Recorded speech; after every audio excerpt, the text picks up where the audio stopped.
Hello, moi c'est Orion, l'assistant de la chaîne Wisdom on Fire.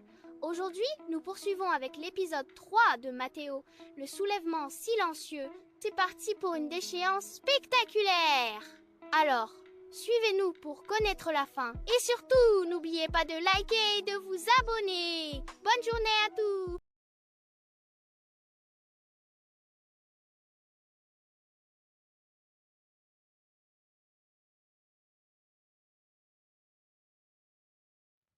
Matteo et Naël pénètrent dans le tribunal de Monaco, suivis de leur équipe. Les médias, en effervescence, captent chaque regard échangé, immortalisant l'intensité du moment. Tout le monde est en attente, prêt à assister à un véritable spectacle. Alors, offrons-leur un spectacle mémorable, quelque chose qu'ils ne pourront jamais oublier. Au loin, un homme vêtu d'un costume noir observe la scène avec une discrétion calculée. Son regard perçant suit chaque mouvement, comme s'il analysait minutieusement chaque détail. Un homme élégant s'installe discrètement. Amadou Kembe, stratège politique camerounais, observe Matteo et Naël d'un regard calculateur, analysant chaque mouvement. Amadou, qu'est-ce qu'il fait ici? Amadou reste silencieux un instant, puis sort son téléphone et envoie un message crypté, son expression impassible dissimulant ses intentions. À qui? Et pourquoi maintenant? Svetlana et Visarat conservent une assurance imperturbable, leur expression impassible renforçant l'image d'une confiance absolue. Le juge principal ajuste ses lunettes, prêt à rendre son verdict. L'audience peut commencer. La poche de Matteo vibre, soudainement, il sort son téléphone. Un SMS anonyme s'affiche, « Ne crois pas que tu es en sécurité ici ». Son regard se durcit. Une menace envoyée au moment le plus stratégique. Naël se lève et pose un dossier sur la table. Les documents exposent des transactions douteuses impliquant Svetlana. Elle fixe les juges et déclare fermement. Les preuves parlent d'elles-mêmes. Svetlana esquisse un léger sourire, discret. Un signe? Un signal? Son regard croise celui d'Amadou. Un sourire en coin s'étire sur son visage. Enfin un joueur digne de ce nom. Amadou Kembe observe la scène, le regard perçant. Il se penche légèrement vers Matteo et murmure. Quelqu'un d'autre tire les ficelles ici. Mais qui? Amadou se penche légèrement vers Naël et murmure à voix basse. Ce procès n'est pas ce qu'il semble être. Il y a une deuxième affaire en cours. Naël se fige. Comment peut-il savoir ça? Naël insiste. Tu as une source? Amadou reste silencieux. Son téléphone clignote brièvement, une réponse qu'il garde pour lui. Visarat se redresse légèrement, adoptant une posture assurée. D'une voix calme mais tranchante s'élève. Où sont les preuves réelles? Au fond de la salle, un homme se lève. Moi, je peux en fournir. Un silence pesant.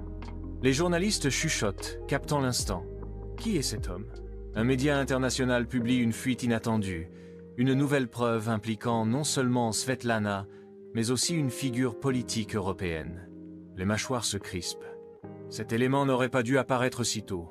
Quelqu'un tente de précipiter les choses. Un second SMS anonyme s'affiche. Ils savent ce qu'ils cherchent. Mais il n'est pas seul. Le regard parcourt le public, scrutant chaque visage. Qui a envoyé ce message? En coulisses, un juge reçoit une enveloppe et la glisse discrètement dans sa poche. Un regard attentif capte l'échange, perçoit l'intention. Une voix calme s'élève. Vous voulez jouer à ça? Le juge blêmit. Un témoin anonyme envoie un document au juge principal. Une transaction secrète, liée à une société écran inconnue, apparaît. Svetlana tique, mais garde son calme. Matteo murmure discrètement à Naël. C'est une pièce du puzzle qu'on n'avait pas. Amadou observe, son regard aiguisé. Visarat demande une interruption pour revoir les preuves, mais derrière cette requête, une manœuvre silencieuse se dessine. Naël est fronçant les sourcils. Ils jouent la montre. On doit les prendre de vitesse. Le juge marque une hésitation, puis ordonne la reprise immédiate du procès. Un message crypté apparaît. Amadou se lève et s'éclipse discrètement. Troublé, Matteo murmure. Où est-ce qu'il va? Pendant ce temps, un journaliste indépendant commence à diffuser une théorie sur le véritable pouvoir derrière ce procès.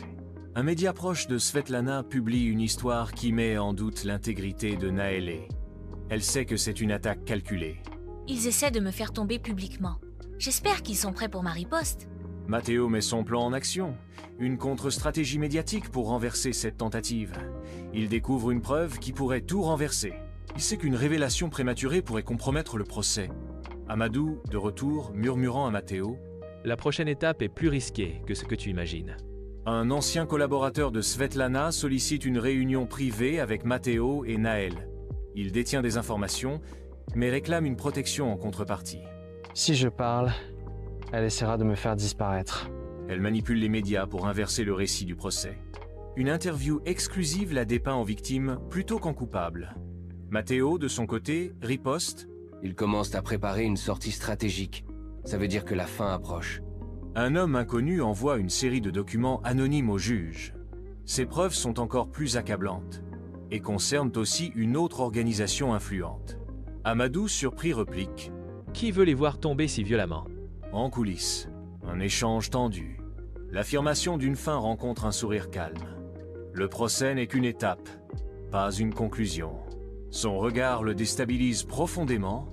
Le juge principal annonce que le verdict tombera au matin. Visarat fulmine, serrant les poings.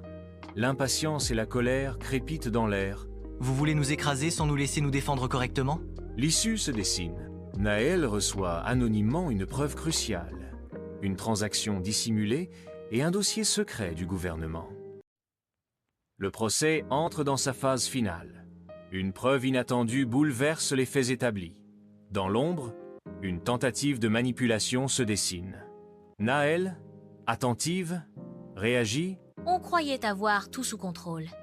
Mais quelqu'un nous force à jouer autrement. Une taupe est découverte dans l'équipe de Matteo. Un appel secret dévoile une trahison. Amadou fait face à une silhouette tapie dans l'ombre. Ce jeu va trop loin. Qui veut vraiment contrôler?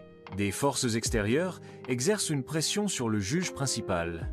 Naël découvre une faille dans les documents de Svetlana. Au même moment, une attaque médiatique frappe Matteo de plein fouet.